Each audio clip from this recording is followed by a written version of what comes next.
Okay, so our next section is this beautiful green section with the first section that has cables.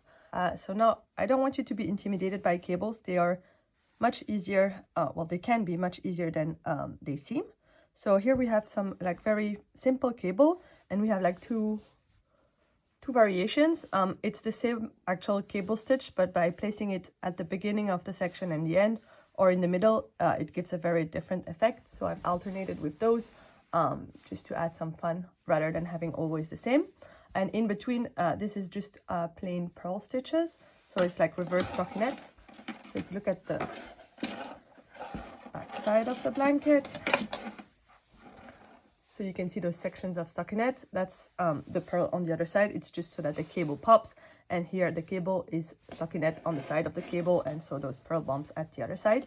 As you can see, especially before blocking, those cables are going to pull the fabric.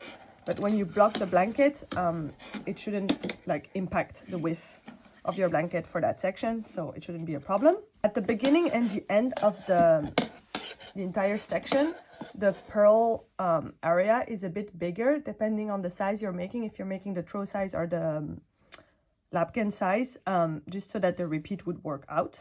And then in between, those cables are 6 stitches wide and the stockinette is 9 stitches, just so that you have an indication of the repeat. And you make the crossing at the begin, like after 4 rows, and then 4 rows before the end, and here in the middle, basically. Now let's have a look at how we actually make this cable. I made a little swatch here just to show you. I have 3 stitches on each side that are like stockinette on the other side, so just purling, and 6 stitches in the middle that are knit.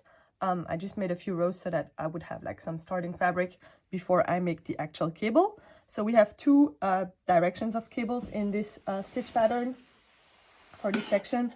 We have, if you can see here, this one is crossing in a different direction than this one. So this one is crossing to the back and this one is crossing to the front. So that's the 2 different ones. I'll show you each one.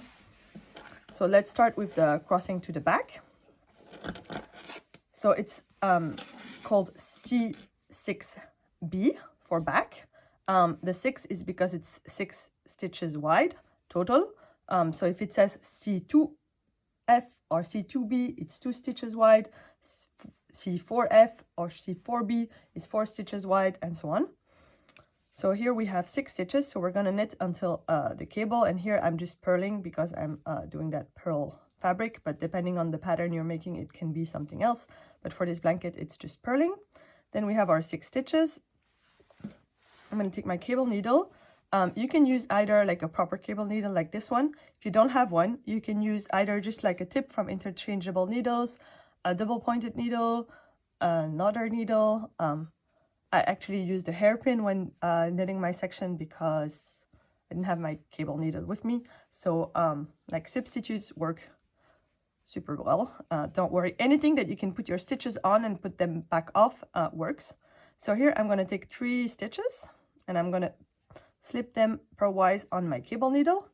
Then I put, so it's meant to be that you put them there so that they stay secured. Put your cable needle at the back and keep it in the back, and then you're going to knit the next 3 stitches on your needle. So knit 3. And then we go back to the stitches on the cable needle, and here you can choose either you can knit them directly off the cable needle. I prefer to always put them back on my like working needle because, as I mentioned, I don't always use a proper cable needle as like stitch holder thing. So I just put them back on my working needle, and then I need to take the right end of yarn, and then you just knit those 3.